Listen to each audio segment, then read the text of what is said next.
wake up. Jesus Christ. It's the Flow Show, no filter. Tap ones in the chat if you can hear me. I done went through a lot to get here. After y'all tap ones in the chat, I can begin to make sure y'all can hear me. I'm going to explain to y'all what the hell went on this morning. Please let me get some. Oh, two, you can't hear me? Ones if you can hear me. All right. Thoughts, views, and opinions shared on the Flow Show No Filter are for educational and entertainment purposes only. I am not a professional. I am just good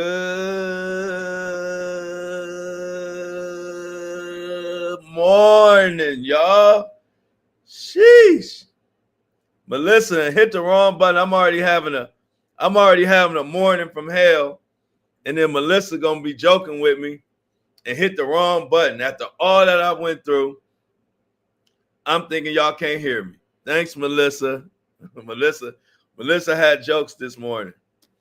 So anyway, thanks for the joke, Melissa. Talking about pushing a 2, making me panic even more. Y'all know this might be the first show I've ever been late for.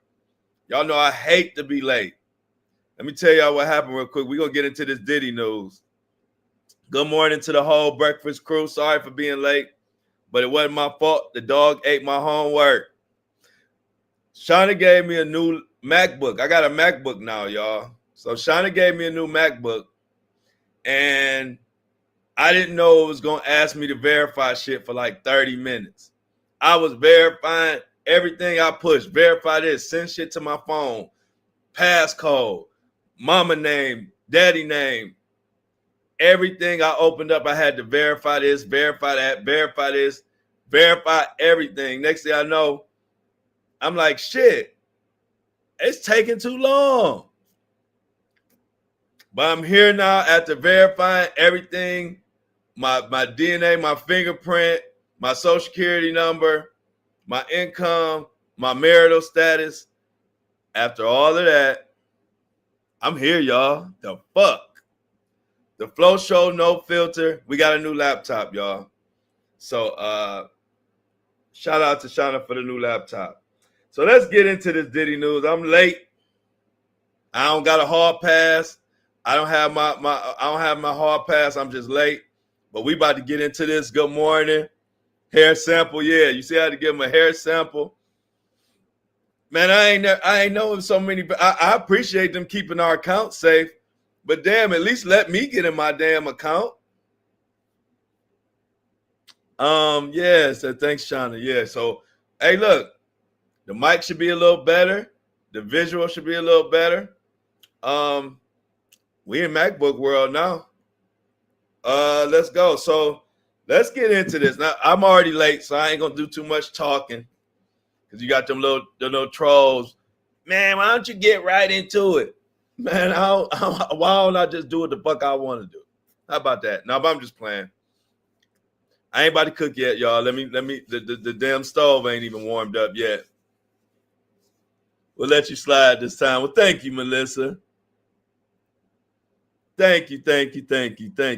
We are back, y'all. We in MacBook world. So, New York was awesome. Maybe if I have a little time towards the end of the show, I'll tell you I had all kind of drama out there, but it was awesome. And I'm telling y'all, like I told y'all before, the world inside of that courtroom is a lot different than the world outside of the courtroom, which is why I appreciate all the Flow on the Go subscribers for allowing me the opportunity to go to New York, because I'm telling y'all, you can't listen to what's going on in the articles and stuff. When they're talking about that courtroom, it's a totally different atmosphere, totally different vibe there. And for example, remember we were kind of panicking about getting a guilty verdict and so on. And then when I went to the court and the prosecution did their opening statements, they killed it. And it was like, even the Diddy supporters were like, he's cooked. Well, same thing happened with Mark Agnifilio, Diddy's defense attorney, when he did his his closing statements. Now, if you were there, no. If you weren't there, I heard some people talking about they were applauding and this and that and this standing ovation. Nah, they were applauding because the fucking trial was, they weren't even applauding, but people were relieved because the fucking trial is finally over. But let me tell you what went on in the courtroom, the actual courtroom, and from the people who were actually there witnessing it like me, especially women. I'm going to tell you what the women who were watching it inside the courtroom with me, what they were saying. They did not like the way Mark Agnifilio basically called Cassie a hoe, and they don't like the way he went about it and what he was saying. I'm going to give you a couple things. One thing Mark Agnifilio said is Cassie, he kept saying she's a sexy woman. Of course she's going to have sex a lot. He said that. They didn't like that statement. I didn't either, but I'm telling you what the women said. Mark Agnifilio also said, what if Cassie has Kid Cudi on this side and Diddy on this side, she's ready to go. Basically saying she was a nympho. Saying that if she got one celebrity dude on this side and this side, she ready to go. Mark Agnifilio also said she even slept with she even had Michael B. Jordan, one of the most handsome man alive. Like, Mark was saying some crazy shit. And I'm telling you, all the people that were watching it, like I was in the inside of the courtroom. All the people that were inside the courtroom, when we had a break, that's all everybody was talking about. And women, especially the women, were pissed. What else did Mark say? Mark said a few things. He said that Cassie, he said, what victim, basically in so many words, he said, what victim has a burner phone? Implying that because Cassie had a burner phone, she wasn't a victim. That's when he called her a gangster. I don't know how the jury gonna read it, but I'm telling you, all the people that were in the courtroom, the journalists and the regular public, the people just general public that were in there, I'm telling y'all, because when we had a break, I went to the cafeteria. I learned that the cafeteria, if during the breaks, if you just hang out in the cafeteria, you'll get to talk to a lot of people. And even like Diddy's sons and all his children and all them and the mama, we was all in the cafeteria together. So I'm in the cafeteria and I'm telling y'all, one after one, them women were coming up to me like, what the fuck is Mark talking about? They were like, first of all, he's all over the place. They said Diddy's defense attorney, Mark Agnifilio, they said they were turned off by his comments.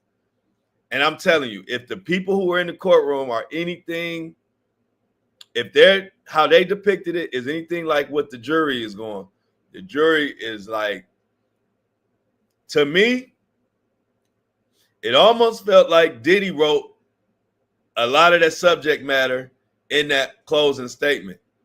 And Diddy was like, Mark, I need you to say this.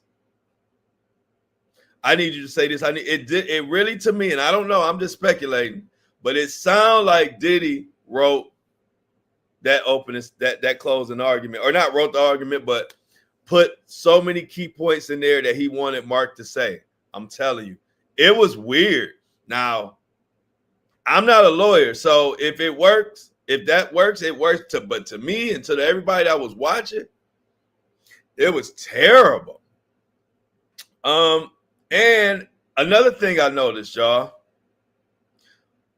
the defense, especially Mark Agnifilio and Diddy. I think Mark and Diddy worked together on this. But what I found out is it's like the defense know that if you go by the evidence in the letter of the law, the defense knows that they are cooked. So listen to me. Follow me here. The defense knows that if they go off the evidence in the letter of the law, they are cooked. So I'm starting to realize what the defense has been doing, and in some ways, it's kind of been working in the general public. I mean, not working overwhelmingly, but I can see it's confusing some people. Let me explain to you what I noticed. The prosecution is hammering in the letter of the law of sex trafficking, uh, uh, RICO, and the predicated acts, and they're giving clear evidence. But let me tell you what I noticed that the defense is doing. And they've been doing it, but it really became apparent in the closing arguments. They aren't giving a fuck about the letter of the law. They're not really trying to dispute the evidence. They are trying to just talk they're trying to put out vague blanket statements that Cassie is a hoe and this is all consensual. But this is what they're also doing. They don't even care if their argument is law-based. And what I mean by that is, I'm going to use one example, the drug situation. Now, remember on this show, I've been telling y'all forever, it don't matter for Diddy to be found of using facilitating a controlled substance of drugs. Remember I told y'all, it don't matter the amount. It don't matter if it was 100 keys or a couple pounds. Remember I told y'all it don't matter the amount. It don't matter if he sold it. It don't matter if he made profit on it. Remember, I've been telling y'all that because that's what some assholes in my comments be saying, like, it was only personal use. He only had a small amount. That don't fucking matter. And I was telling y'all that. Well, in the prosecution's closing statements, she said exactly what I've been telling y'all. I'm telling y'all, the prosecution's closing statements was like 90% of what I've been telling y'all. And I was so glad to hear I was confirmed and co-signed. But I'm going to just talk about the drugs for now, but we'll talk about the other points. All the points I've been making and trying to explain to these fucking jerks and assholes in the comments and the bennies of the world, everything I've been saying is exactly what the prosecution said and exactly what the judge confirmed after the prosecution about what RICO is and how it applies to this case. I felt so vindicated. I told y'all I wish y'all could have saw the closing statements. I'm telling you, even people who watched the show that were who listened to the show, who listened to my show, that were at the courtroom, they even said, I mean, I wouldn't go this far to say the prosecution watch my show or listen to my show. I know they don't do. I don't think that at all. But other people said that. They were like, it's like the prosecution was listening to your damn show and using a lot of your examples and a lot of your explanations because it's easy for people to understand. Because I'm telling y'all, I promise, y'all know I don't exaggerate. The prosecution used so many points to explain the RICO to this case, just like I've been explaining to y'all on this show. So anyway, let me get back to the point. So the prosecution laid out that it don't matter about personal use. They said with the drugs, they said if Diddy has his employees operating under his enterprise and buying drugs for him, it's a crime. When he takes those drugs and gives it to his employees or to his quote unquote girlfriends in order for them to be coerced or mind impaired for free costs, it's a crime. How much of it don't matter. If he sold it, it don't matter. If he made a profit, all that crazy shit people were saying do not matter. But let me tie this back to the defense. When the defense had a chance to rebuttal that, they didn't rebuttal it with the law. They didn't rebuttal it with like factual based information or evidence. They went back to hammering home the point that this is for personal. This is a small amount. This is a personal amount. He wasn't trafficking. He didn't need to traffic drugs. And I'm sitting here like, that don't have nothing to do with it. Then a light bulb went off. The defense knows that they are they are caught red-handed. So that's why they have been saying stuff that don't even pertain to the law. They are just trying to find some jurors, or at least one juror, who's not paying attention to the facts, the letter of the law, the evidence, that just want to go with blanket statements and not really pay attention. Because when the defense was going to refute the drug part of it, I thought they were going to be like, somehow tie it to the law and show us what the law says. No. So even with the consensual part, now if you don't quite understand what I'm talking about on the drug part, check the sex trafficking part. The prosecution said what I've been saying in their closing argument, saying that it doesn't matter if you think it was consensual 100 million times. On that 100 millionth and one time, if that one time any of those participants, Jane, Cassie, whoever, all you need is one time when they said they didn't want to do it and they were coerced into doing it, and that's sex trafficking. That's the crime. Only one time. It doesn't matter how many times, or if you think overall it was consensual, or overall if you think Cassie enjoyed it or Jane enjoyed it. And the prosecution said the judge will confirm what I'm telling you. Prosecution said it doesn't matter. If you find one time in this all these million freak-offs, if you find one time that Jane or Cassie said they didn't want to do it and were coerced into doing it, that's sex trafficking, a crime. How many times have I said that on the Flow Show, No Filter? How many times have I told those little Mohawk ditties with their itty-bitty Tootsie Rolls? How many times have I told them that it only takes one time? It's just like grape. You can have consensual sex with somebody 100 times in a row, but on 101, if they say no and you just go, your ass gonna be in prison.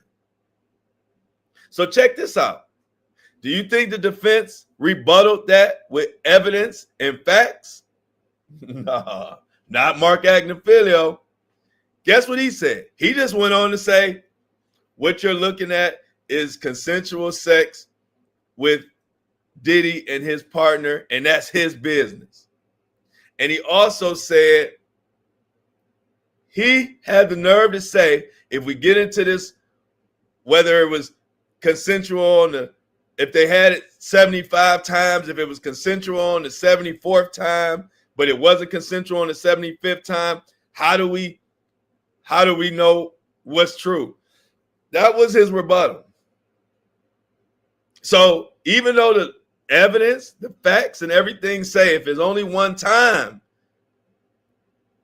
if you were forced or coerced or fraudulently forced into a freak off one time, that's sex trafficking. When they say no, I don't want to, and you force them to by intimidation, there were times they were beat to a bloody pulp and forced into it. And when you talk about fraud, here's a fraudulent one that was based on fraud. If you remember, Jane Doe had some type of party. It was like a sobriety party for Diddy or something. If you remember, Diddy said he was going to fly her to New York. She said she did not want to come to New York and do no damn freak-offs. Diddy said, please, please, please. She said, no, no, no. Like the Destiny Child, you'd be saying, no, no, no, no, no. When it's really, yeah, yeah, yeah, yeah, yeah. Like that. Diddy said, no, no, no, no, no. When it was really, yeah, yeah, yeah, yeah, yeah. Let me explain what I mean. So, Jane Doe said, I'm not coming. Diddy said, well, I promise it's not going to be no freak off. And even the prosecution used this example. And I talked about this example on my show. Prosecution said, Diddy said, it ain't going to be no freak off. I promise. It's just going to be time between, me and you just going to spend some time, Jane. So Jane gave in and said, all right, I'll hop on the plane and fly to New York. The minute she gets on the plane, Diddy starts reaching out to Paul or whoever, all these freak off motherfuckers, setting up the freak off as Jane is on the plane about to take off. Jane lands, and Diddy like, yeah, I got the freak offs lined up. Y'all, that's called fraud. It's force, coercion, fraud, all in kind of the same category. That's fraud. And see, people, all the shady people out there that believe in these shady practices, they like, ain't nothing wrong with that, but that's fraud. That's exactly what fraud is. Next thing you know, she's in a freak off now. She was not getting on that plane. She did not want to do a freak off. She made that clear to Diddy. Diddy lied and said it wasn't going to be no freak off. She gets on the plane. Immediately, they're showing the text messages and everything. As she's on the plane, he's texting. I believe it had to be Paul. He's texting the sex workers, lining up this freak off after she just said she didn't want to freak off. She wasn't coming, and you told her it wasn't going to be no freak off. It was just going to be time between you and her. Manipulation. She lands. Next thing she knows, she is fucking 3-4 guys in a freak off having a wild night. That is the example the prosecution used. That's sex trafficking. And for all you guys and women out there that don't understand that that's sex trafficking, well, you might be sex trafficking right now. And you better be careful. But the defense didn't argue that. See, I'm thinking the defense would use that exact example and say, no, this isn't sex trafficking because of X, Y, and Z. But they didn't. They just kept trying to stick to the fact that this is just a wild swinger lifestyle with a couple. And it's like, that's not what the law, but they don't care about the law.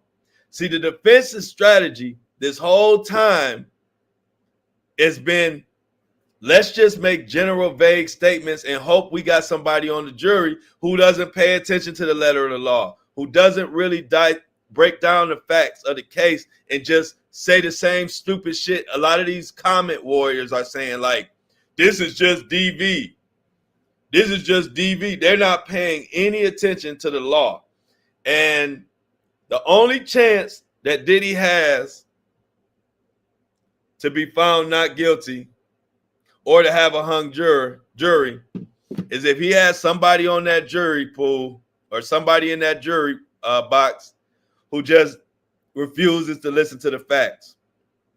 And I'm just being honest. I ain't being biased. Like I told y'all, man, if it was any way that this case was not a case, I would be on here preaching that. I don't get no extra money because I'm saying he guilty.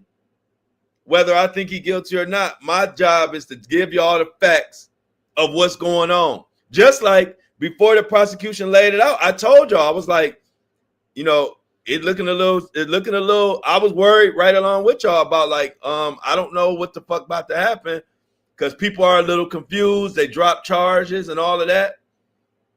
But once the prosecution laid out their closing arguments and went into great detail and really explained what sex trafficking is, really explained what facilitating a controlled substance is, really explain the bribery and everybody understood it, then I felt better and I told y'all that.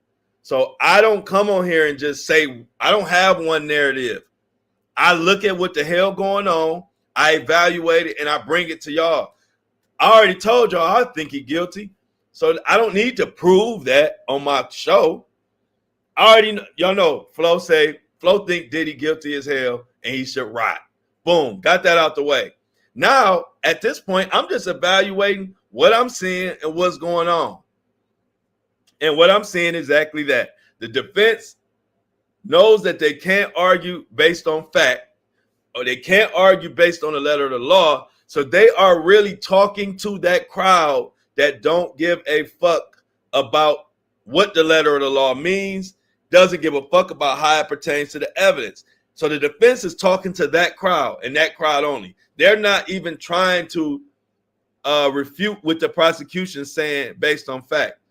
So what the defense is hoping is that a couple of these people that's in the comments, these assholes who don't think, who have the brain of a goldfish and the mind of an earthworm,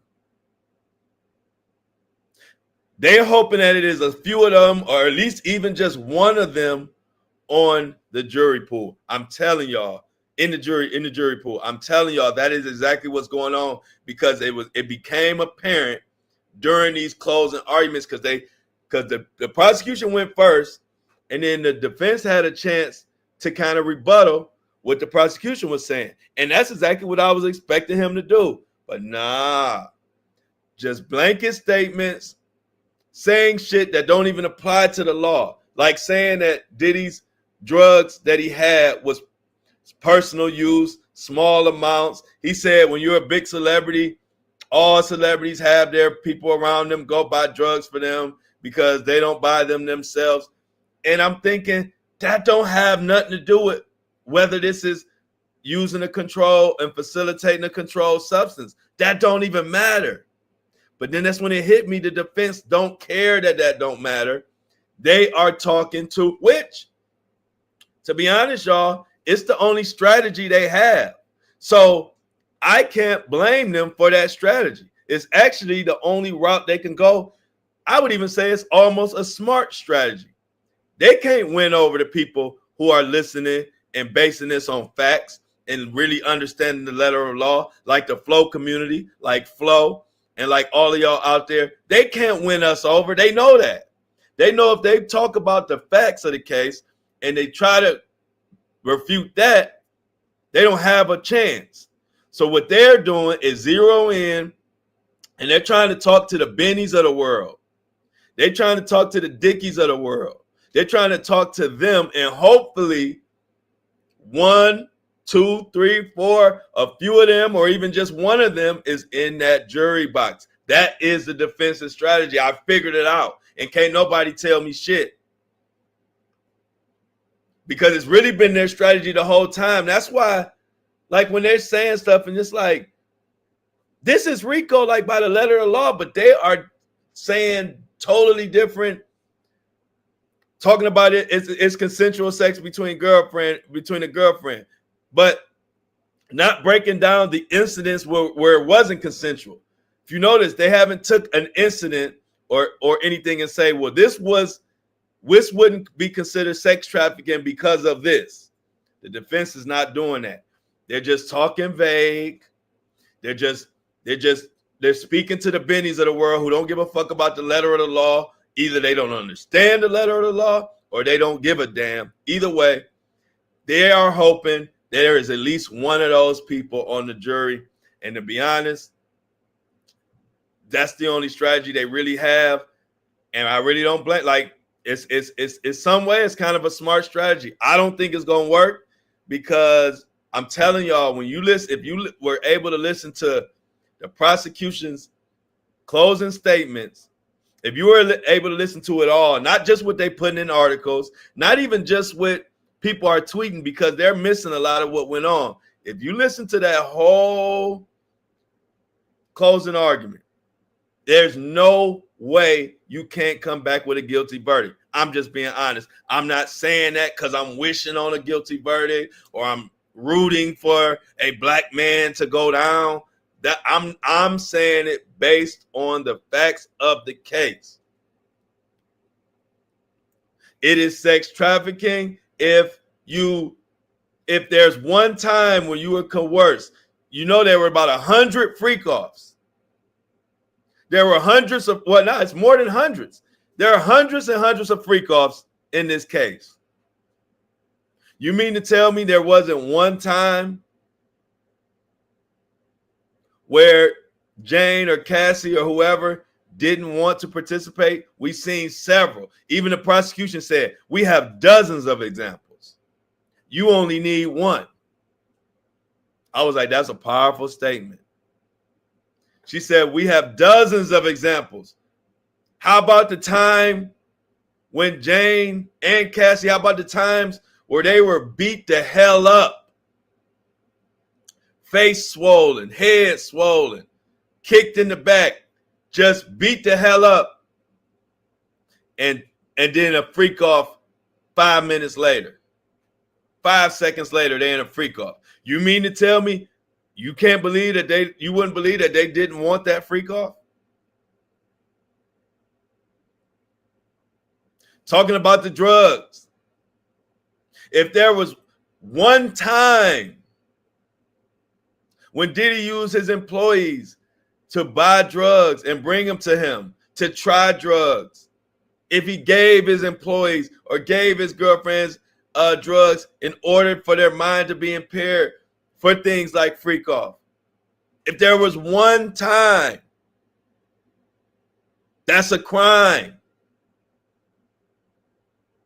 He did it hundreds of times. For example, when Brendan Paul said Diddy would have him purchase Tootsie, pink cocaine, whatever it's called, and Diddy would have him try it for him to make sure it was good. That is a crime. That is trafficking drugs. That is facilitating drugs through a criminal enterprise. That is RICO. And I ain't talking about Suave. All my old heads remember that song, RICO. Ade, ade. Suave. Y'all remember that song? I'm not talking about that song. I'm talking about RICO. I ain't talking about that beautiful island. I ain't talking about that beautiful island across the ocean, Puerto Rico.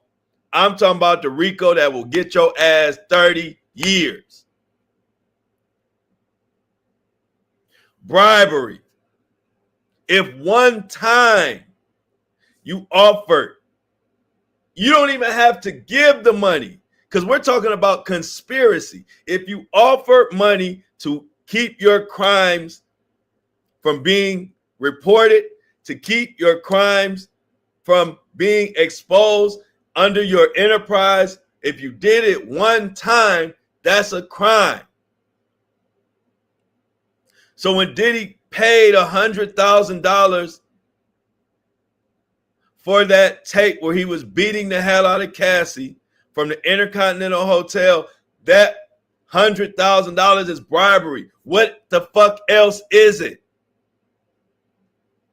You can't buy tape that you committing a crime on in order for it to not be reported or not be investigated.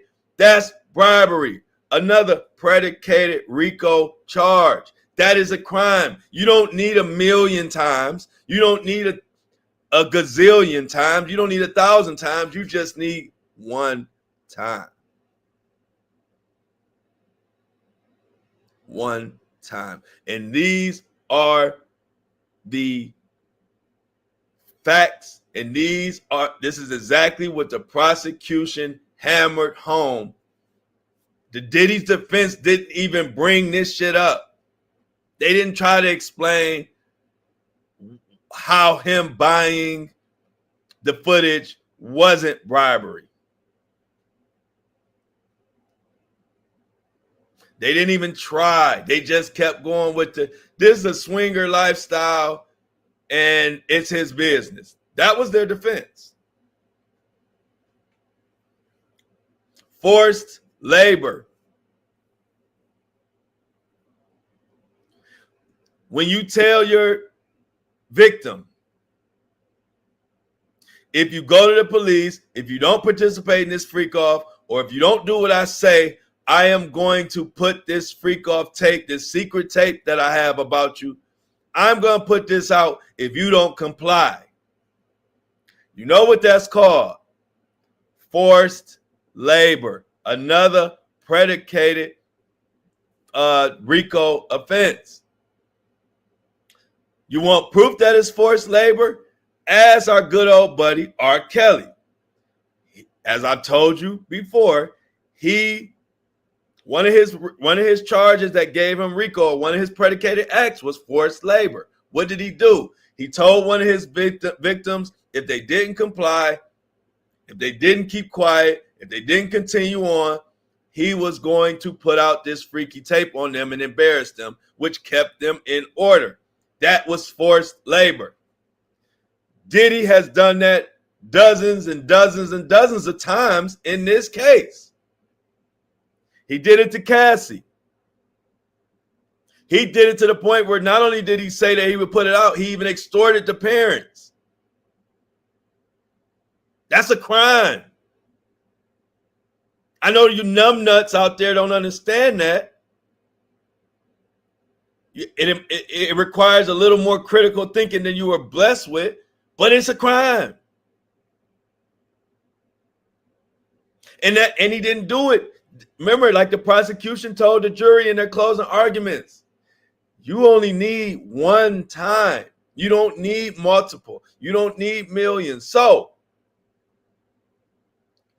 when he told Cassie he was going to put that tape out about her if she didn't shut the hell up or do what he say, that's forced labor. That's enough to give you RICO along with one more predicated act. Remember, you need 2 predicated acts within a 10-year period, and the prosecution has showed the jury dozens and dozens and dozens. He did the same thing to Jane. Oh, y'all don't remember when he did it to Jane? Remember, he told Jane, I think this was in text messages.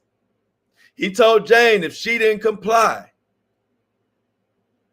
if she didn't get with the program and stay with the program, she was going to show her sex tape to her baby father. And her baby father might or might not have been 50 Cent, because I don't want to get fucking sued. So it might have been 50 Cent, it might not have been 50 Cent. But unless you live under a rock, let me show y'all something. What is this? This is 2 quarters.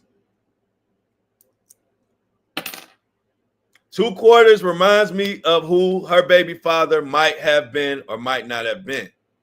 But when Diddy said, I will show your tape, I will show this freaky tape to your baby father, that is forced labor, a predicated RICO act. RICO!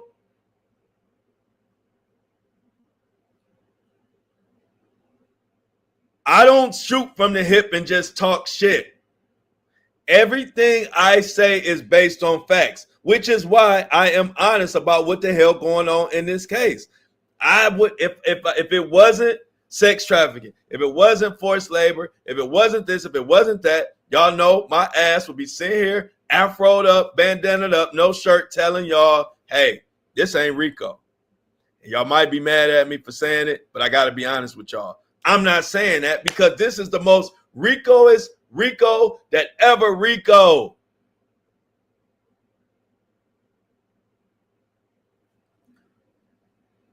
Let me say it one more time for the people in the back, to the Bennies of the world, for the goldfish minds, for the earthworm brained people. This is the most RICO-est RICO that ever RICO.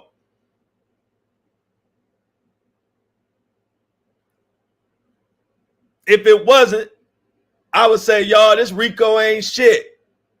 Y'all know I would. My brand is bringing the truth, and I love that that's my brand. I don't have to get up here and pander. Y'all know sometimes I might say something y'all don't want to hear, but y'all know I'm going to just be honest. And I like that. I've been like that from the beginning because in my regular life, I can't just say shit. That's why I always had to be an entrepreneur. I was horrible at job interviews because I'm not good at just kind of saying what need to be said. I'm going to be honest. And by the time I will be finished with my job interview, the interviewer would love me, but he also know he can't hire me because I would tell him the truth. I'm not going to put more work in for your company than I would my own company, but I work hard. If I have something to do pertaining to my life, I'm taking a day off, bro. And that interviewer say, I love you, Harold. but I can't hire your ass. And I had to get my ass up and go start me my own fucking company because I can't say shit just to say shit. It's like my I don't know what you call it. I got a hang up on that. So whether somebody mad at me or not, I am going to say what is on my mind and in my heart. If you want to be mad at me, just be fucking mad at me. I don't care if the whole world is mad at me. I'm fucked up like that. As long as I'm saying what's in my heart, that's all I care about. I was born a loner. I'm still a loner. I just love everybody. I'm still a loner at heart. I don't give a damn about people's if people care, if people agree with me, or I love it and I appreciate that's why I always tell y'all I appreciate the Flow community because I didn't realize there was so many people who thought like me, and I love y'all. But my whole point is I'm going to say what's going on. If I had to come in here Monday morning and say, hey, y'all, this ain't no damn RICO. The defense had a great closing argument. The prosecution didn't prove they shit. I would say that. Y'all know I believe he guilty. I don't have to pander. I'm telling y'all flat out, I think he guilty. I think he should rot under the fucking jail for a million reasons. But that's one thing. But me telling y'all what the facts of the case and what's going on and which way the wind blowing and what people saying inside the courtroom, I'm going to tell y'all exactly what the hell happened. And I feel good as hell because the prosecution killed it, and Mark Agnifilio, in my opinion, fell flat on his face. Even 50 Cent said it. 50 Cent he hate Puff, but certain times he said something on the side of the defense, and a lot of times he's been on the prosecution side. It wasn't 5 seconds after Mark was done, and 50 Cent said, this was a horrible closing argument. And he said, Mark about to give Diddy 20, 25 years. So I'm saying all that to say, y'all, the prosecution did their thing. If we was nervous when they dropped those charges, but we know that they dropped those charges just so they could zero in on what the actual charges, the important charges were, and they didn't want people to be scatterbrained because, as we could tell, a lot of people didn't even know what the hell sex trafficking was, didn't know what the forced labor, didn't quite understand what was going on. Prosecution broke that shit the fuck down. And if they listen to the Flow Show, No Filter, to do it, then I'm happy. But again, I'm not saying they did that, but there were people in New York that told me they feel like the prosecution or somebody's listening to my shit.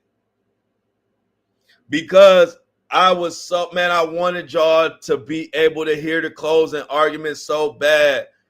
I wanted to because it sounded just like my show, like everything I was saying.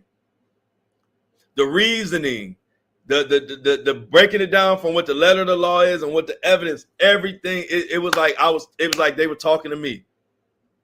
Like they were just talking to me and using my show as a reference. It felt good because I've been breaking that shit down. Nobody else has really been breaking it down the way I have. And for the prosecution to use so many of my examples and explain it kind of just like I was explaining it, it just let me know, Flo, you know what the fuck you doing.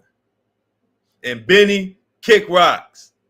Because Benny and Dickie and the rest of you itty bitty tootsie roll motherfuckers can't fuck with me. So congratulations for everybody that's tuning in to the motherfucking best. And if you're mad about hearing a swear word, get your ass up out of here. This is the Flow Show No Filter. Not the Flow Show a little bit of filter, or not the show Flow a lot of filter, or not the Flow Show a tiny bit of filter. This is the Flow Show No Filter. And no filter mean I might drop an F-bomb. I might drop 10 of them. It depends on how I'm feeling.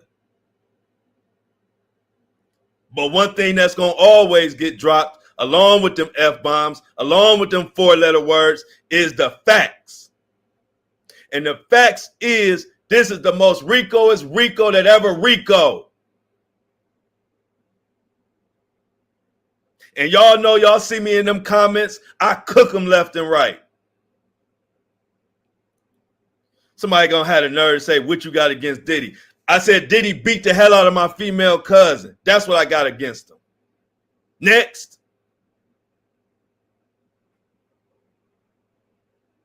Y'all notice them other YouTubers and podcasters don't mess with me. They may bite my style. I'm starting to see a couple YouTubers and I'm starting to see some podcasters coming in with no shirt on, with a bandana on their head. They may copy me, but they won't fuck with me. Y'all know that because they know. I don't care who you are. I don't care how you feel about me. When you watch my show and you see how my mind works, you know, you say to yourself, I'm going to stay out that guy's way. Because I challenge anybody who think they can talk against me or got something to say. I challenge you to come on the show with me, or I come on your show. I will chew up and spit out anybody you put me up against. It's lawyers that listen to my show and say, you know what the hell you talking about. They want my ass to go to law school. And I might do it. I might go to law school just because. You don't hear them talking about the rest of these my competition. You don't hear nobody telling them they need to go to no law school. They good at what they do. I'm not hating. I'm giving myself my flowers. That's all I'm doing. Because I work hard. This trial is almost over. And if you didn't know who was the best before this trial, damn it, they know who the best now. And anybody that think that think they better, let's debate. I will take my side, whoop your ass in the debate, and then we could switch sides. I'll take your side and whoop your ass with your own side.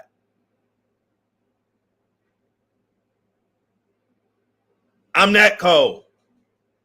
I'll take what you think and flip it around and whoop your ass in the debate, taking your own side.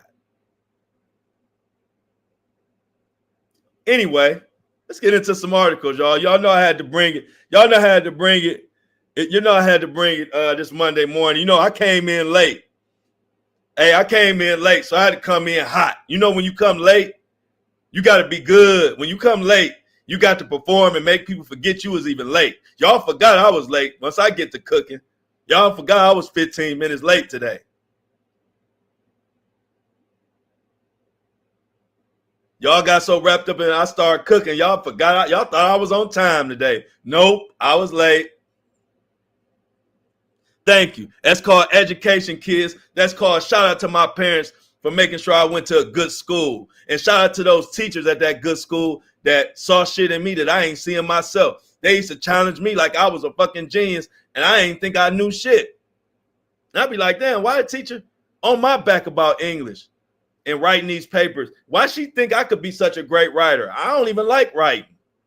Little did I know I was a storyteller in the making. I didn't even know it. Shout out to my English teachers and shout out to Shaker schools in general because they helped me a lot. They took raw talent that I had inside of me and gave me the fundamentals I needed to whoop everybody's ass when it comes to this podcast world and this YouTube world. They won't speak my name, and I like it.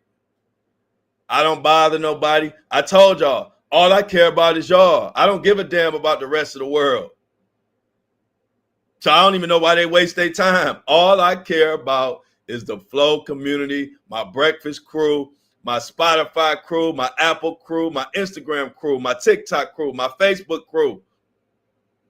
That's all I care about. Anybody outside of that, you can kick rocks and flip flops with no socks. Every day of the week, twice on Sundays, you're looking at a man who don't give a damn. It's like in my real world, I tell Shauna, I just talk to you, Shauna. I don't give a fuck about talking to all these people. You talk to them. I'm that type of dude. When you got me on your side, you got me on your side. I don't even give a damn about nobody outside of us. When somebody outside of us start talking to me about one of y'all or talking about the Flow community or even bringing up anybody I care about, I'm already looking ugly before they finish. Because I'm letting them know you better be saying some positive shit. Because I'm already looking ugly. And if it's positive, then I'll smile. But if it ain't positive, I'm going to chew your ass up, spit you out, and I ain't talking to you no more. I'm that kind of friend. I'm your friend. I don't give a damn about your, no disrespect, but I don't care about everybody. I'm your friend. I talk to you. Y'all my community. I talk to y'all. That's why I just dismiss everybody outside of y'all. If you notice in the comments, if you ain't one of us or you don't rock with us, I give you a straight, cordial, dry ass answer, and I keep it moving. I love my community, and that's all I love. The rest of y'all can kick rocks for real. I don't give a damn. I'm that friend. You know how you got those friends that only like you? I'm that friend. I only like y'all. I don't like y'all friends. I mean, I ain't gonna say I don't like y'all friends. I'm saying I'm not into what's going on around y'all. I am loyal to my people. I've been like that my whole life. Nothing against nobody. I'm very cordial to everybody. I love everybody on this damn planet. But when it comes to my attention and my focus, I'm focused on y'all and I'm focused on the people I care about and the rest of the world. Hey, I hope the best for y'all, but I'm not going to spend 2 seconds on trying to explain shit to y'all or none of that. I rock with my community rock with me, and that's just that. So after that 50-minute intro, it's the Flow Show, no fucking filter. I love it, Sydney. After that 50-minute intro, y'all want to get into some articles? I pulled a couple articles that I wanted us to talk about. Y'all want to get into it? Put some ones in the chat if y'all want to get into a couple articles, man. That was a 50-minute intro, but I got some articles. Hey, look at, I love that. Look at Mama Thon 41 say, I've never followed. I'm a newer follower here, but love this community. And Mama Thon, we love you. Everybody say welcome Mama Thon to the community, y'all. Everybody say hi to Mama Thon. Let her know, let her know she is loved and everybody a part of this community. We just wrap our arms around you and we give you a hug and we give evil stares to anybody that ain't a part of it. It kind of go like this. And that's just a stare to let you know if you ain't part of this community, you better tread lightly. You better come in here. If you want to be a part of it, we love you and we welcome you with open arms. But if you're not a part of it, you don't even exist. So thank you, Mama Thon. You got a group of great people surrounding you with love and caring and the way it's supposed to be. So Mama Thon, welcome to the Flow community. I'm sure you're going to enjoy it. And the more and more you become a part of it, the more you realize they can't do what we do, baby. Who got it better than us? Nobody. What community got it better than the Flow community? Nobody. But I seen all those ones. So we're going to get into some articles after a 50-minute intro. I missed y'all over the weekend. Let's just start with this one. This article is talking about, this from Associated Press.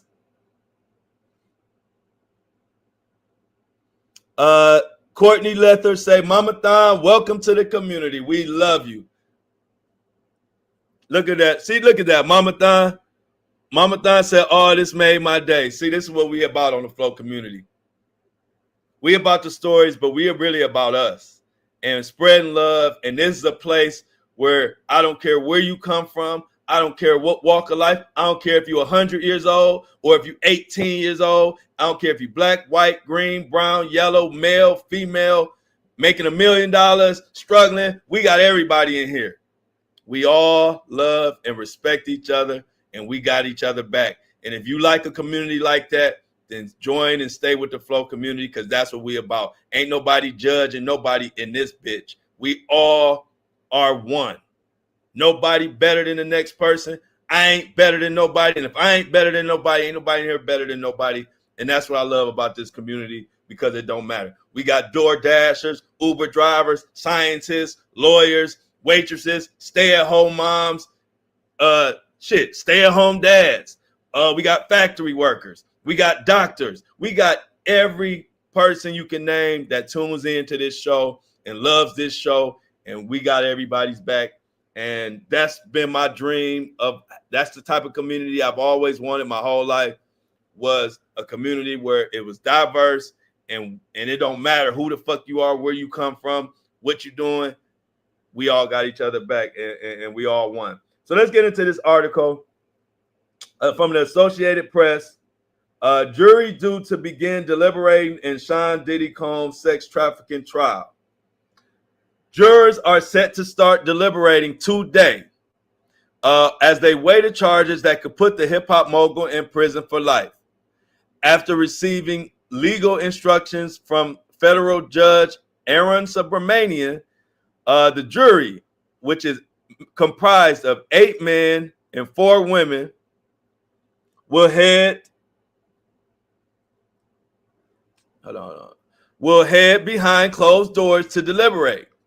They'll sift through 7 weeks of sometimes graphic and emotional testimony about the rap, fashion, and reality TV show with a propensity of violence and his sexual things, including drug-fueled sex marathons dubbed freak-offs. Combs, age 55, has pled not guilty to federal charges of racketeering conspiracy, 2 counts of sex trafficking related to his 2 ex-girlfriends, and 2 counts of transportation to engage in prostitution for allegedly arranging to fly sex workers across state lines. Now, if one of your charges is 2 of your counts are transportation to engage in prostitution for allegedly arranging to fly sex workers across state lines, do y'all know how much evidence they show of him flying sex workers across state lines? How do you say not guilty on that? They got the plane records. The actual people got on the stand and said they were flown and flown in. You got credit card statements showing that these flights were booked. You have the people who booked the flights saying that they were booked. How do you come up with a not guilty on just this part? That's why I scratch my head, because I ain't never seen somebody so damn guilty. The damn count says transportation to engage in prostitution for allegedly arranging to fly sex workers across state lines. That ain't alleged to me. It's so much proof of that. What more do you want? So that's why I'm saying that this is the most Rico that ever Rico'd a Rico of a Rico. Let's continue. In closing arguments last week, federal prosecutors and Combs' defense team took their last shots at convincing jurors to convict or acquit the Grammy Award-winning founder of Bad Boy Records. The defendant used, now this is what they're saying, the defendant used power, violence, and fear to get what he wanted. He thought that his fame and wealth and power would put him above the law. And that's why his ass is in trouble right now. So as we go into that, let's also talk about a little bit more in detail what went on last week. Sean Diddy Combs trial. Defense concludes closing arguments in sex trafficking case, says he's a swinger, not a criminal. This comes from Yahoo News. The defense delivered in its closing argument in the sex trafficking trial of Sean Diddy Combs on Friday, arguing the 55-year-old hip-hop mogul is a swinger and a drug abuser, guilty of past domestic violence, but not the leader of a criminal enterprise, as prosecutors have portrayed him. He did not do the things he's charged with, Mark Agnifilio said at the defense. He did what he did, but he's going to fight to the death to defend himself from what he didn't do. Agnifilio scoffed at the government's investigation into Combs, who federal prosecutors say abused, threatened, and coerced women to participate in drug-fueled marathons called freak-offs. Agnifilio said they are swingers. This is their lifestyle. He pushed back against the allegations that Combs used power, violence, and fear, along with kidnapping and arson, to conceal his crimes. Agnifilio attacked the testimony of Cassie Ventura, Combs' former girlfriend, who told the court that he repeatedly beat her and forced her to take part in these freak-offs. Agnifilio said their decade-long relationship was complicated, but argued it was also a great modern love story. He called Cassie and Diddy's relationship a great modern day love story. Now, I don't know what type of love stories y'all into, but I don't think Cassie and Diddy's freak-off relationship and him beating her ass, kicking her, stomping her, I don't see that as being a great modern day love story. But remember what I told you. The defense, no, they can't get to us. I'll answer this question real quick. Melissa says, Flo, do you think there will be other states coming up with charges for Diddy? Yep, I definitely do think so. Especially if this verdict is guilty. There are going to be more cases, more charges. I think Diddy going to live in court for a couple years. So, but like I said, going back to what I was saying, the defense knows they can't get to people like me and you who have a brain, who critically think and know how to base the law and read the letter of the law and base it on the evidence. They know they can't talk to us and get us to change our mind. So what they're doing is they're talking to the idiots. They're talking to the jerks, and they're hoping that a few of those jerks, or at least one of those jerks, are on the jury or in the jury pool or in the jury box. I'm telling you. Who is Mark Agnifilio talking to? Who is going to believe what he's saying when he says Diddy and Cassie was a great modern love story? Who the fuck gonna believe that? Not me. Not my community. They are just hoping that they got a couple Bennies or Dickies or some Stevie J's in that jury box. Let's continue.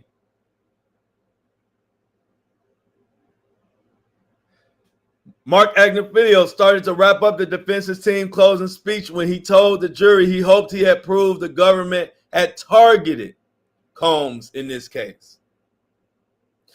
He went on to say it takes a lot of courage to acquit. You should feel bold. You should feel the courage that you will need to call this as you see it. And I'm asking you to summon the courage and to do what needs to be done and to do the right thing. Diddy sits there innocent, as he pointed to Diddy. Since he is innocent, Agnifilio goes on to say, return him to his family who have been waiting for him. Then Judge Subramanian dismissed the jury for a 15-minute break, during which he said it was improper that Agnifilio argued to the jury that the government targeted Combs. Subramanian said he was going to emphasize that to the jury when they returned, that their focus should not be on whether the prosecution should be focused. They should focus on whether the prosecution proved their charge with evidence. I didn't even get into that. Mark Agnifilio had to be reprimanded by the judge because of all these stupid ass different little comments he said that weren't correct. So the judge had to remind the jury that you can't be focused on talking about Diddy was targeted. But you need to focus on, did the prosecution prove their case with evidence? Mark Agnifilio spoke for a grueling 4 hours and 3 minutes, and it felt like 20 hours. His closing arguments lasted for nearly 5 hours. Mark Agnifilio argued that Combs was paying for escorts' time, not for sex. Let me read that again. Listen to this defense argument. Mark Agnifilio said that Combs was paying for escorts' time, not for sex.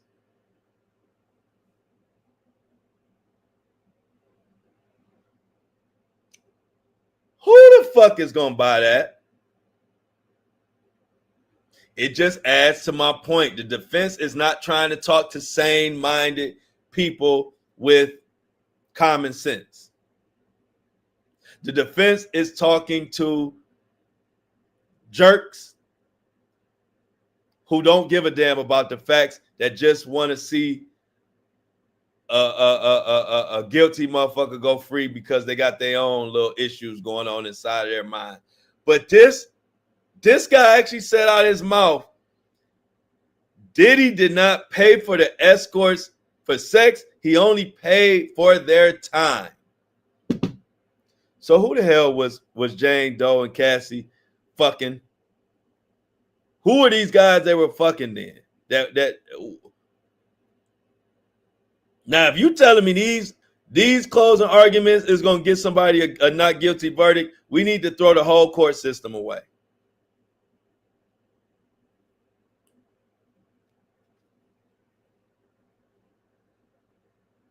He did not pay. Well, he didn't pay. He paid for their time. When I even told you, they have a text message where Diddy is arguing about he's mad that the sex worker couldn't perform, and he was complaining, and the agency said, well, look, you don't pay them for sex, you're paying for their time, so why are you complaining about them not being able to fuck? They showed those text messages to the jury. They showed it to the whole court. I saw it. I talked about it in my Diddy. I talked about it in one of my videos, one of my social media recaps the other day.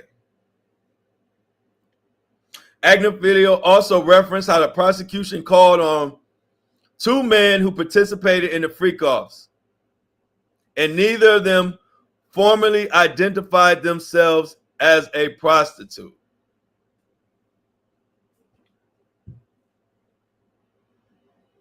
I told you it was bad. I told you it was bad. This is his argument.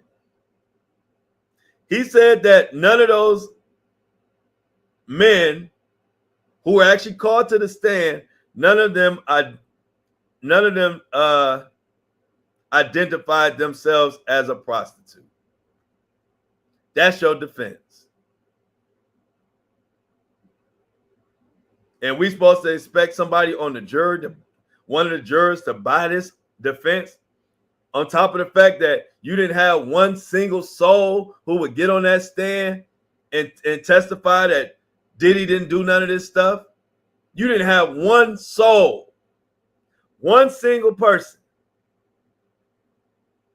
The defense was supposed to call somebody from human resources. That got nixed. They got to thinking about it. They said, shit, we can't have nobody come on the stand. We can't have none of these prosecutors. None of these human resource people that work for Diddy get on that stand. They ass gonna get cooked, fried, crock potted, pan seared, deep fried, microwave, George Foreman grill, waffle maker, flame broiled, souffle. All of that. So what they decide, we guilty as hell. We can't put nobody on the stand. Then they follow it up with this half-assed, embarrassing, horrible closing argument. If I was Diddy, if I was in that position and this was the closing arguments my lawyer came up with, I would have tackled his ass. Take my ass to prison right now. I'm done. I would at least got a last little tackle off. I'd have jumped up and tackled his ass right in the middle of that. Say, what the hell are you trying to do to me? If you want me fried, just say that. Fried, died, and to the side as I cried. I'm telling you, I'd have been fried, died, and to the side and cried. Like, I'm going to prison for the rest of my life and then some.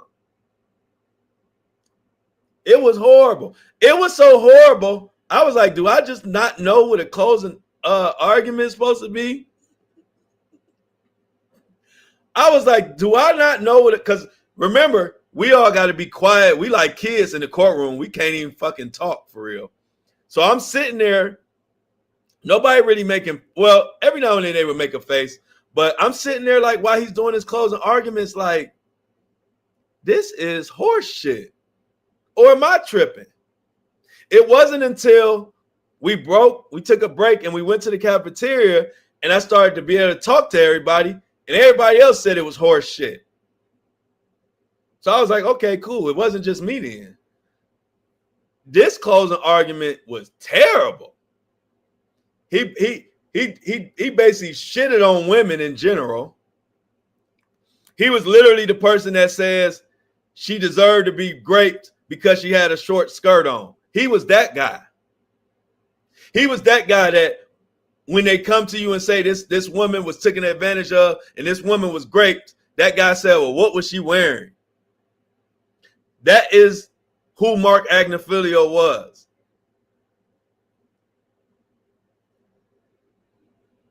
Yeah, it is. You're right, Lindsay. You're right. I know it was Diddy's words to his attorney, but I'm just saying hypothetically, even with using Diddy's words, he even did a horrible job in presenting Diddy's words, unless Diddy was like, I want you to say this shit verbatim. Yeah, Diddy definitely, I believe wholeheartedly Diddy paid him to say all that. Yep. I agree with y'all. I agree with y'all 100%. I agree with y'all 100%. That's how I started the show. I believe Diddy told him and made him say all this shit. But it was terrible. What's up, Vito? Vito say, Flo Daddy. Hey, yo, what's up? What's up? You know I missed y'all over the weekend. Melissa said, yeah, fried, died, and to the side. Oh, shit. Fried, died, and to the side. So another thing, let me give y'all some insight into the courtroom.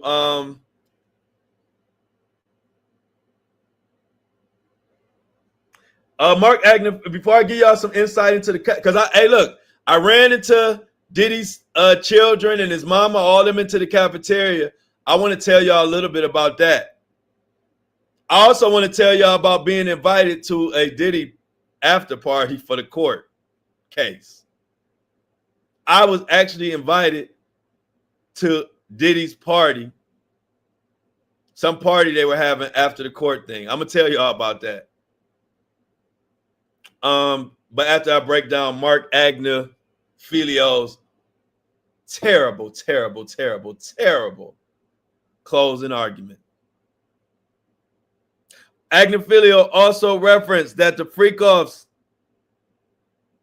there was no evidence that there were negotiations of sex for money. He said this out of his mouth, y'all. Mark Agnifilio said there's no evidence that there was negotiation of sex for money. Huh? How and no? Can you say that? Unless, like I said, you are talking to the goldfish-minded people, the people that have the critically thinking abilities of an earthworm, or people who just don't give a damn about the facts and the law. They just want to see somebody get away with this freaky ass, crazy ass, illegal shit. The witnesses did testify earlier on in the trial that they were paid in cash after sexual encounters with Cassie. But Agnifilio pointed out that one of the witnesses, Daniel Phillip, who testified he got paid $6,000 for having sex with Cassie in front of Combs, also said, I didn't care if I was paid one way or another. I didn't ask to get paid. They gave that to me. That's his example. He trying to say that Diddy, that they didn't pay for it. It wasn't paid for sex. Their money just dropped out the sky, and he just gave them the money because he felt they were good people. And he just said, you know what? Let me give you $10,000. Let me give you $6,000. Let me give you $5,000. Let me give you $12,000 just for being a good Samaritan. Y'all, I can't see no. Y'all tell me, y'all see a jury going for this? I don't see a jury going for this.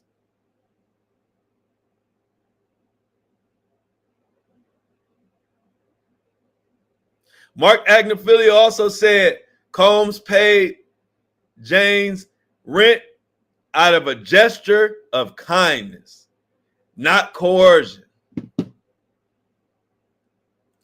Y'all understand that? He said Diddy paid her rent out of kindness. It had nothing to do with the freak-offs, even though every time the freak-offs, she felt like she wasn't going to wanted to be a part of freak-offs, the first thing he would say is, I'm not going to pay your rent.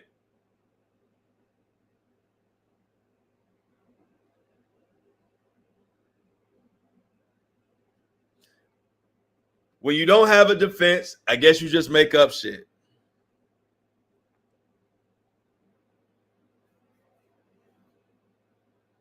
Agnifilio said that Jane did love Combs, but unlike Cassie, she was more focused on what she could get out of the relationship and post on social media.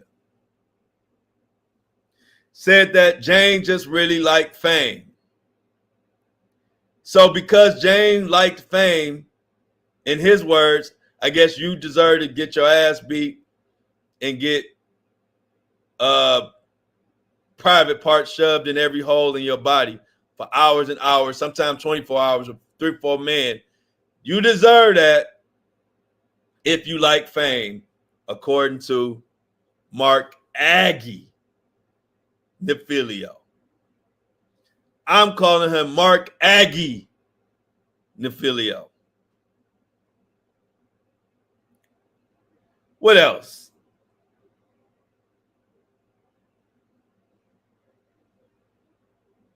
Agnifilio argued. Agnifilio, Aggie Nefilio argued to the jury that the Combs paying her rent was just a gesture of kindness. The government saying that not every single hotel night was sex trafficking. Agnifilio said, well, then which ones were? And how is Sean Combs supposed to know the difference? That was his rebuttal. When the prosecution argued that it only takes one of those to be non-consensual, Mark Agnifilio said, well, how is Diddy supposed to know the difference? So judging by that statement, what he's saying is if you have consensual sex, once you have enough consensual sex with a woman, then there's no way possible that it could be great, even if she says no, because how are you supposed to know the difference? This logic sucks balls. No Diddy. This logic stinks. And the only people that would listen to this logic are jerks, POSs, a-holes, bottom feeders, curmudgeons, deadpans, and any other term I can come up with.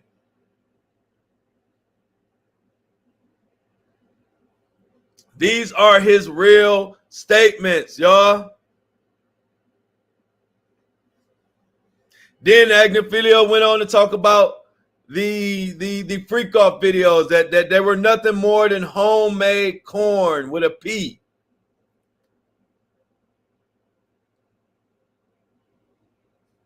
Mark Agnifilio described the videos Combs recording of the male escorts having sex with his girlfriends during freak-offs as homemade corn. Not nothing illegal, just homemade corn. Saying that he's not the only man in America making homemade corn. So the old patented argument, everybody's doing it. Diddy paid him millions of dollars for this.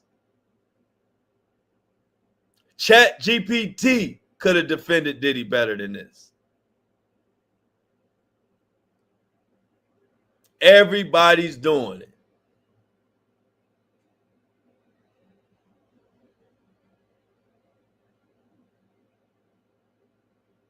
Agnifilio argued. He argued this even though prosecutors say Combs used these videos as blackmail, threatening to release the footage if he didn't get what he wanted. That's forced labor.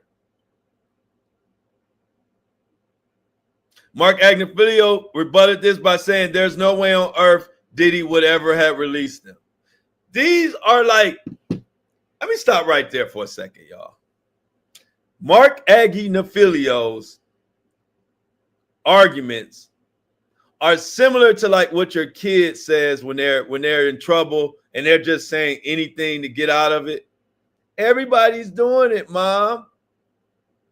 Everybody failed the test. Everybody stayed out past the street lights. Yeah, I said I was gonna punch him in the face, but I wasn't gonna punch him in the face. What? So you get to threaten people with tapes.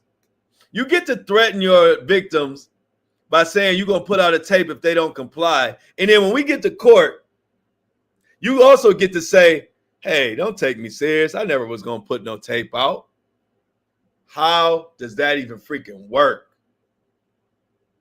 How is Mark Agnifilio getting paid all these big bucks to say this dumb shit? These are his exact words. He also argued that the drug-fueled marathon freak-offs were not as sinister as the government made them out to be. There is a nice quality to these evenings. I repeat, Mark Agnifilio said the freak-offs were not as sinister as the government portrayed them. He said there is a nice quality to these evenings. Do y'all understand the words that are coming out of my mouth? This man sat up there and said that these freak-offs were quality evenings. Baby oil, Astroglide, and penises in every hole you can think of for 24 hours. The Jane throwing up in between them, and after she get finished with one guy, she throw up. Diddy say, well, that's good. You should be feeling good for the next guy. Next guy up. Now you shove your penis everywhere the sun don't shine. While I stand in the corner and pleasure myself like some weirdo. According to Mark Agnifilio, there was quality. These were quality nights. This was a quality date night. This is his words. I'm not making this up. This is what we were sitting in the courtroom with our mouths wide open, jaw dropped to the floor. I could not believe he was saying this shit.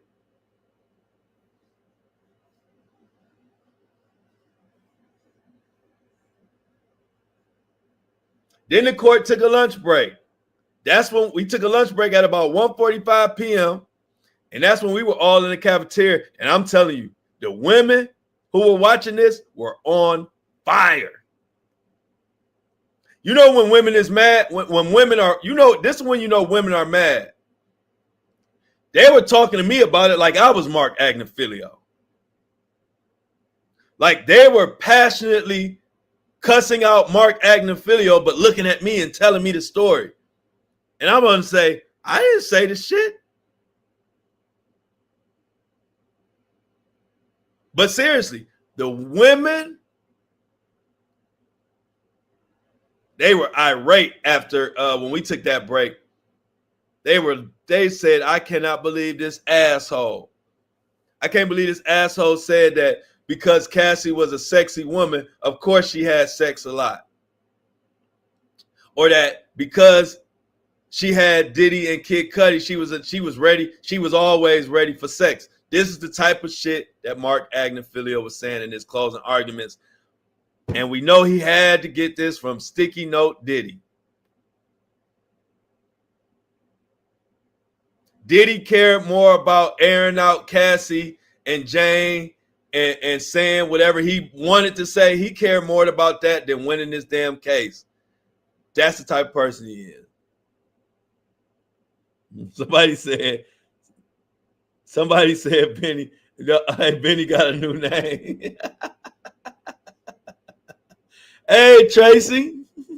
Tracy said Benny find a new name.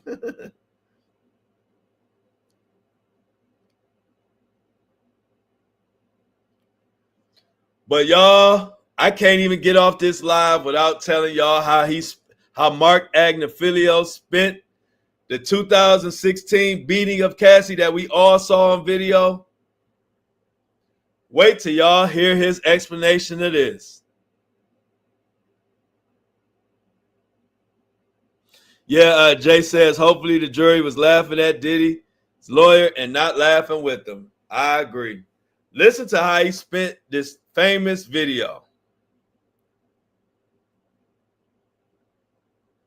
Now, we know the prosecution argued that this video of the Intercontinental was a footage that showed Combs beating Cassie in the hotel hallway because she left a freak off and he wanted her back in the room.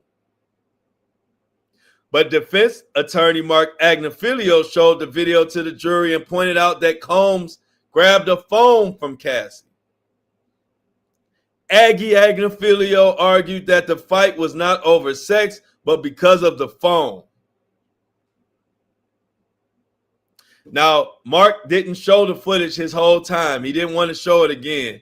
He just explained it. He was skipping around. He never showed, like the prosecution let the tape flow and going full. When Mark went over the tape, he kept telling them to go to specific parts and jumping around the beaten part. That would imply that he knew that the shit was effed up.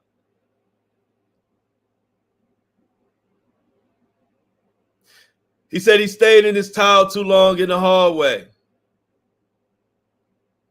and that he wasn't in the right headspace.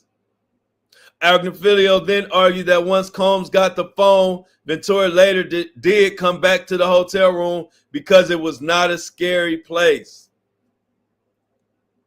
Mark Agnifilio said whatever was going on in that hotel room was not scary at all.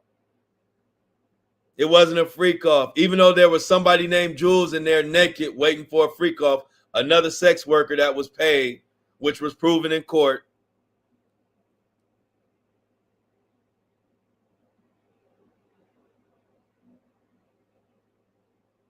He really made light of that situation. He said the freak-offs were just part of Diddy's swinger lifestyle. Well, the swingers I know don't be beating the hell out of their people. I know a couple swingers. I ain't gonna put their names out there, but there's a couple swingers out there that the flow know, and I never seen swingers beat the hell out of their people to comply. I never seen swingers threaten to put out tapes because it's a lifestyle that everybody wants to participate in that world, and you don't have to force nobody in no kind of way. You don't have to tell them you got to be a swinger, or I ain't paying your rent. Swingers swing, and they happy to swing, and nobody is coerced, nobody is manipulated. It's just what they like to do. I'm not judging. I ain't no damn swinger. I'm not into that shit. but I don't judge. If you're doing whatever you're doing, it's legal, and it's legal, then do it. I don't got no judgment. Do what you want to do. But this ain't what we seeing in this Diddy trial. This ain't no swinger shit. This is illegal, RICO, commercial sex act, and all of that. But listen to this. Please tune into this, y'all. This is where he sent every woman and everybody who has any type of heart. This is where he sent you to the fucking moon. Everybody was like, what? Check this out.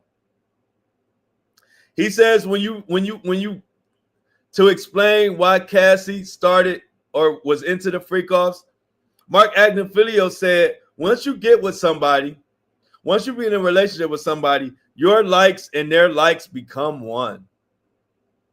So because Diddy liked freak offs, so did Cassie. They became one. They became one into this freak off world of freak off blenders and freak off headquarters. This modern day love story, they became one into these freak offs. Mark Agnifilio explained to us in the court that is what love is. When my freak offs become your freak offs and your freak offs becomes my freak offs, and we just become one big freak off together. That is what true love is, according to Mark Agnifilio. Melissa says, what an idiot.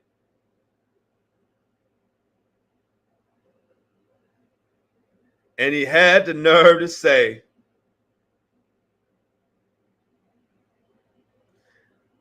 that Cassie enjoyed the freak offs. Cassie was a freak. And he said, she is not clutching her pearls. Everybody's mouth went open and said, she ain't clutching her pearls. And I was like, wow. He said, y'all want to feel sorry for Cassie, but she's not exactly clutching her pearls. He said that in the courtroom. He said that in the courtroom.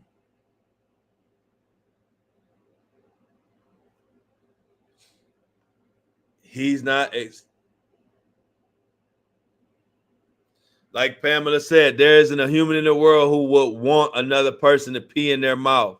Some freaks may like getting peed on, but not in the mouth. He said she is not exactly clutching her pearls.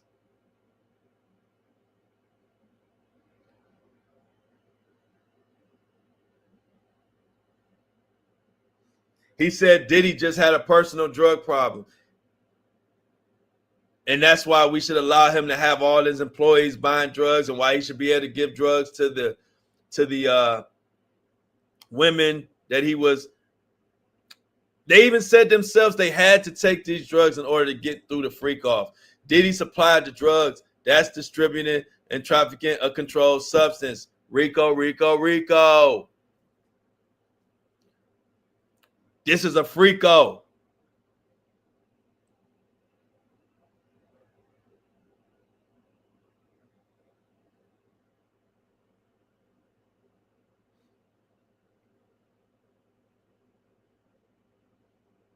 He also said Mia. You remember Mia? He said Mia was not sexually assaulted by Combs.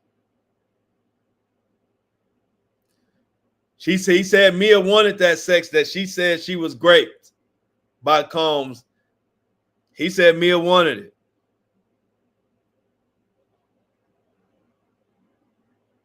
Then the defense displayed a photo Mia posted on social media showing her smiling along with several of Combs' employees. And Mark Agnifilio sarcastically said, "This is your racketeering and enterprise, folks." And he said that like 20 times. He sarcastically said, "This is your racketeering and enterprise, folks."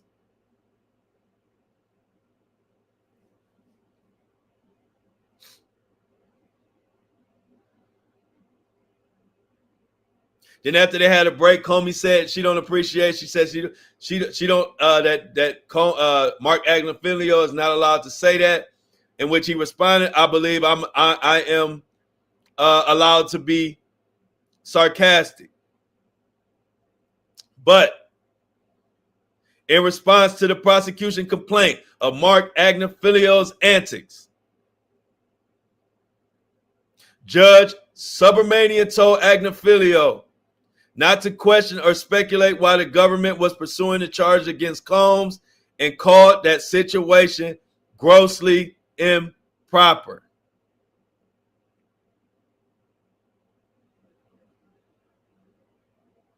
And then after this, the judge explained to everybody in the jury exactly what went on and the judge explained to them specific instructions of what to pay attention to, what not to pay attention to, and what the charges were, and they concluded from there. Mark Agnifilio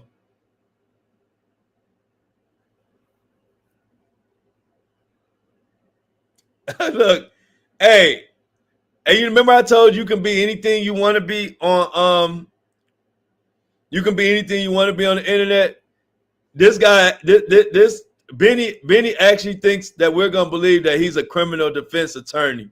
What criminal defense attorney at 9:30 a.m. on a Monday, the busiest time of an attorney, what criminal defense attorney is going to be on YouTube trolling at 9:30 a.m.? So it tells me one of two things. You're not a fucking criminal defense attorney whatsoever. Or let's say in a hypothetical world, you were one. You ain't a damn good one because you don't got no fucking work. So we don't need to listen to you. At 9:30, all the criminal attorneys I know are working right now at 9:30 a.m. on a Monday. So I know you're not one, but let's just say you were one. You're not one of the successful ones. You don't have any work. Nobody's using you. You are free as a bird at 9:30 a.m. on Monday while the rest of the real attorneys are working. So you can take that type of statement and take that to these dumbass chats. You can't come in. We are educated in this chat. This is for the educational people in this chat. This ain't for people like you. You got to take that type of statement and carry that on to another channel with a bunch of numbnuts and dummies, because that statement just make you look even more dumb than you already look anyway. Like I said, everybody and their mama know that you ain't no criminal defense attorney. But for shits and giggles, let's just say you are one. What the hell are you doing leaving a million comments on a YouTube channel when you should be busy being an attorney on a Monday morning? So kick rocks, bro. That was the worst statement you could have said. I wasn't even paying you no attention. I was letting you do your little thing. But you're not coming in this chat trying to convince us that you a criminal defense attorney. Get the fuck out of here.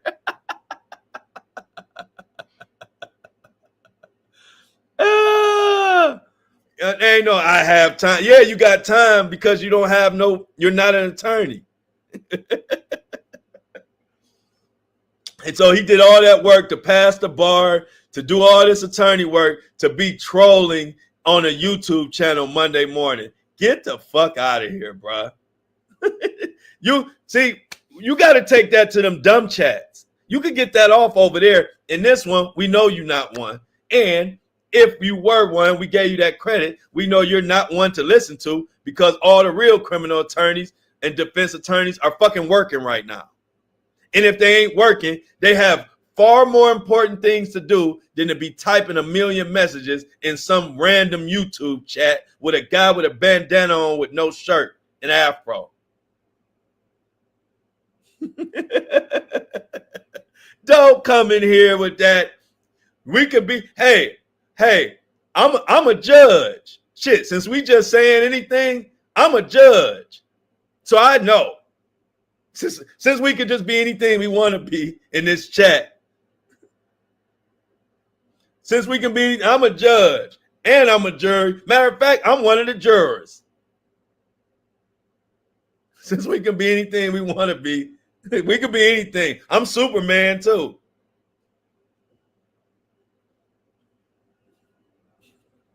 Since we can be anything we want to be. What's that one song? You can be anything you want to be. Hey, Killer Rob is a world renowned. Hey, y'all, we have a world renowned criminal defense attorney in our chat on Monday morning for some reason. he got nothing else to do but be in this chat trolling. So let's welcome here, because did you know I'm a heart surgeon? I'm actually doing a open heart surgery right now in between this podcast. So it's like you can't see my hands, but I'm actually operating on a heart, and I'm giving you all the news. Since me and Killer Rob, the fuck we want to be. Hey, y'all, Melissa is a neurosurgeon. Hey, look, Tracy is 6 feet, 150 pounds. She has 38 double D breasts, long brown hair, and she's worth $6 million, y'all. Yeah, hey, y'all. Today we could be anything you want to be. I'm 7'2". I play tonight. Catch me in the NBA, y'all. They just signed me. I grew a foot overnight, and I'll be playing on the NBA court tonight. So check me out. Wish me luck. I'm an NBA player.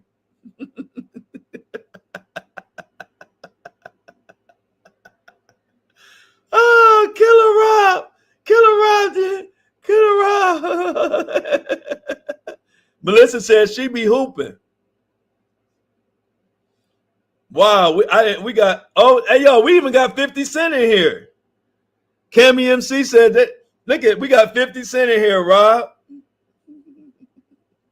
Pamela is the queen of all things and the most beautiful woman in the world. We got some, hey, Killer Rob, you open a can of worms. Hey, look, it's Halloween today. Everybody is who they want to be. Thank you. But in all seriousness, y'all know one thing before I get out of here, I got to let y'all know.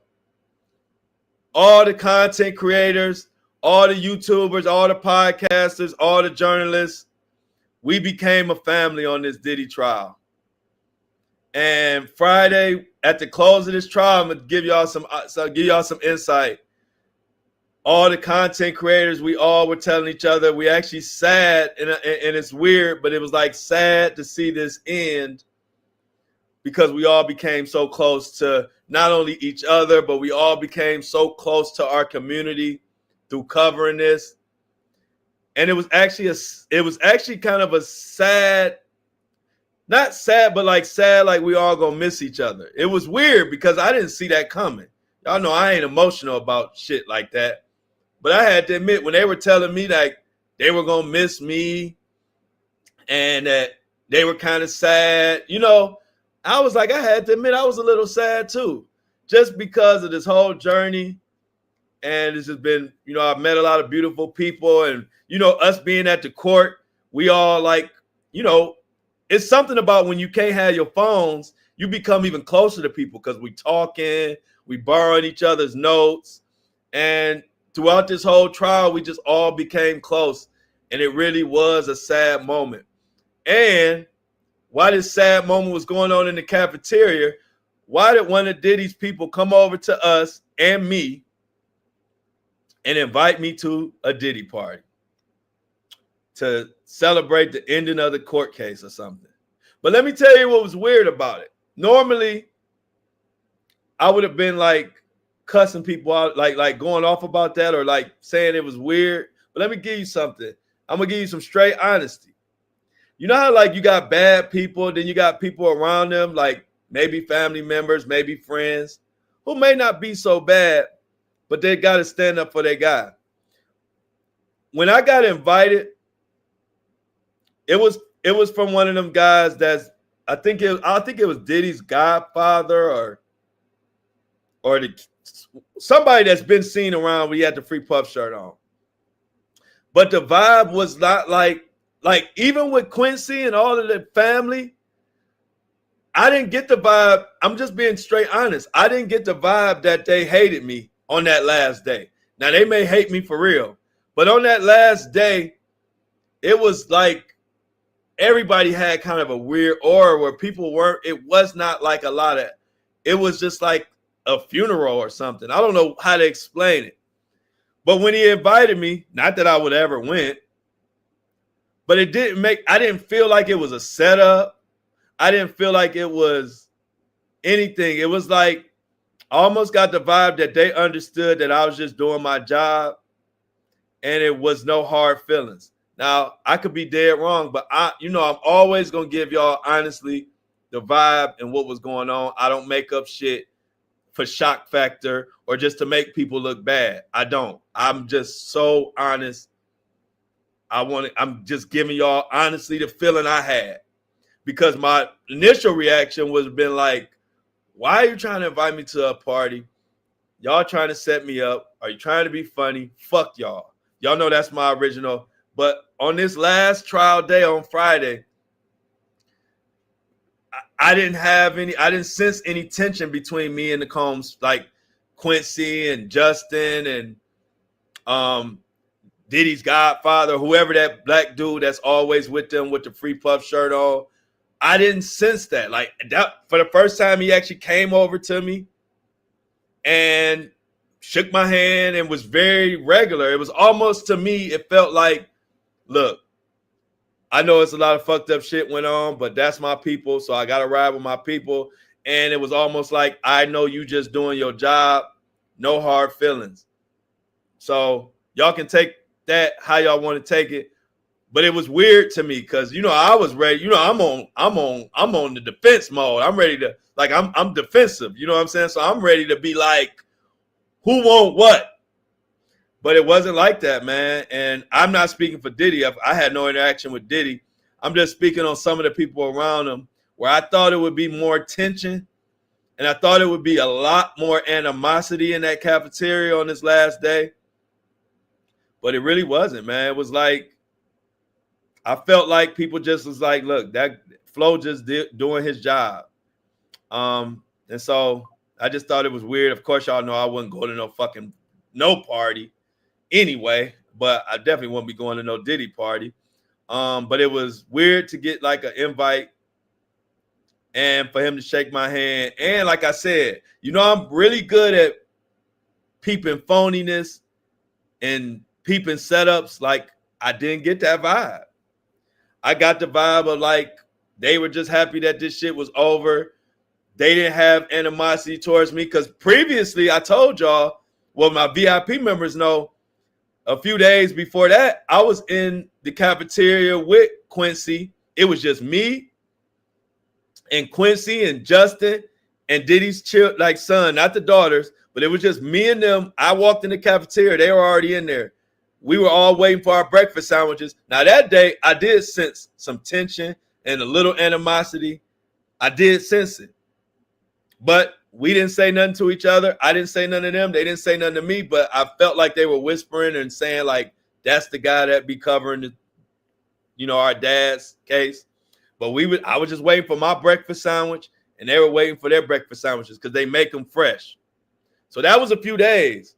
But on this last day, on Friday, I just didn't get that same animosity. It was almost like they understood I was doing my job, and I understood that this is Diddy on trial. They, as much as we may feel like, what they may have been complicit in, and however, they weren't the ones on trial. Diddy was on trial. And so I just thought it was a weird moment when the godfather, came over to the table, and I was sitting with some other content creators and kind of just shook my hand in like a very humble, cool way and invited the table, which included me, to a Diddy party or whatever. I don't even know what it was about. I don't know what type of party. I don't know if it was an after party for the close of the trial. I didn't even ask no details because I knew I wasn't going to go. But I still felt like, wow. And aside from that, like I said, all the content creators, the journalists, and all that we had a kind of a moment. And it really was sad, not about Diddy, not about the trial. It was just a journey that we were all there together that started about 7 weeks ago. And, you know, I've been popping in and out, and we just became close throughout this whole thing. And then to see it's over, it's like you almost feel like we all not going to see each other again, but we will. So I just wanted to share that with y'all because it really was kind of a reaction that I didn't see coming. It kind of just hit me in the face at the close of court on Friday night. So like I said, I always want to say thank you to everybody who was on this journey. Yeah, they were trying to turn me, but you know that ain't gonna work. You can't turn me. You can't turn me. That's why we're here. Yeah, Melissa. You know, because the thing is, at the end of the day, like I always tell y'all, I'm always respectful and cordial to everybody around, but all I care about is my community and my close friends that are around me in real life. I don't give a damn about nobody else, but I'm always going to be respectful. I don't want to go to nobody's parties, none of their parties, but I will always, because it would be so easy for me to come in here and say, yeah, I was in the cafeteria and it was a standoff and they were acting funny and they were acting funny. You know, but you know me, I'm just going to tell y'all honestly. And when I thought about it, I couldn't wait to tell y'all because that was a reaction in a moment that I didn't see coming. Like I said, even Christian Combs, Quincy, the mama, we didn't speak. But you know how like when they walked past me or they was around me on that last Friday, it was like cool. It wasn't like the animosity that I felt earlier on in the trial. And like I said, for the Diddy dude with the free puff shirt on to come over there and invite me to a party, I thought that was very, very crazy. But like I said, I always appreciate that because I do want people to know I don't have no personal agenda against anybody, not even Diddy. I don't like what he did. I feel like he should be held accountable. I think it's fucked up. I think he's an evil person for it.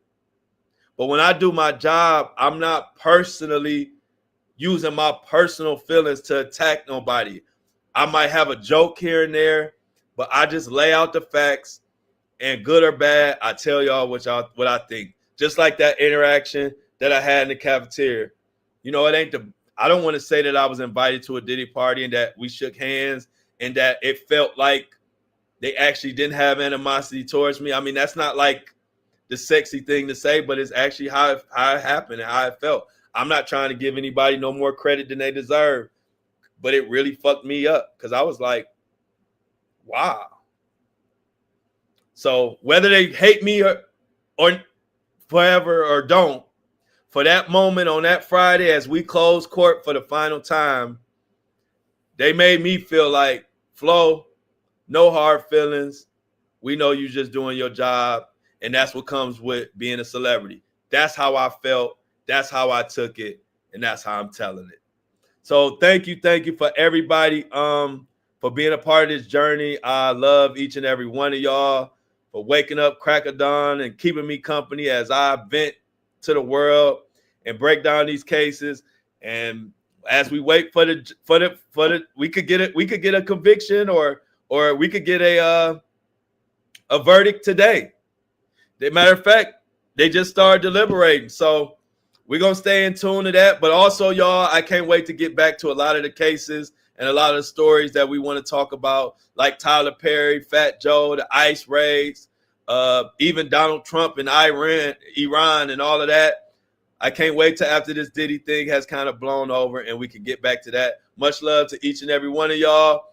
If you want to support the page or support the podcast, go to the notes and subscribe on buzzsprout.com to the Flo Show No Filter. Follow me on all my social medias, Flo Daddy Flo on Instagram and on Facebook. It's Flo Daddy Flo Backup on TikTok and the Flo Show No Filter. Much love to everybody in there. Let's get the I'm-outs in here. Like Tracy said, Flo, we have a family here and we all stick together, and I appreciate it. So let's get the I'm-outs in the chat. And who knows, by the time I come on here tomorrow, we might be talking about the verdict. Who knows? Love you too, Lily. Love y'all more than y'all love me for sure. Yeah, that's cool. And I don't have no problem with that. If you don't agree, Y'all know that I don't care. Much love to you, Killer Rob. Canada, why no love? I just don't agree with you. That's all. It's all love. We arguing our points. But anybody that watches this show knows that I don't judge anybody for their opinion. I only judge people for the respect they show. If you show respect, you could disagree with me every damn day. It don't bother me. I expect people to disagree. When I make my content, I'm not wondering who agrees with it. I'm just making the content that I agree with. And everybody else is free to have their own feelings. So Killer Rob, take it easy. We can agree to disagree, but it don't bother me. Only thing bothers me is disrespect. But we all are grown people, and everybody has a right to their own opinion. Thank you for emailing them for me, Steph. Terry Rose says I'm out. Hey, Boo says I'm out. Melissa says I'm out. Peace, peace, peace, peace, peace. Heart, heart, heart, heart, heart. In love face, in love face. Till we meet again. Like Tracy said it best, and I think I can end on this note. There's no fun in football without an opponent. Thank you, Tracy. Great words. As always, I love y'all. But I am out.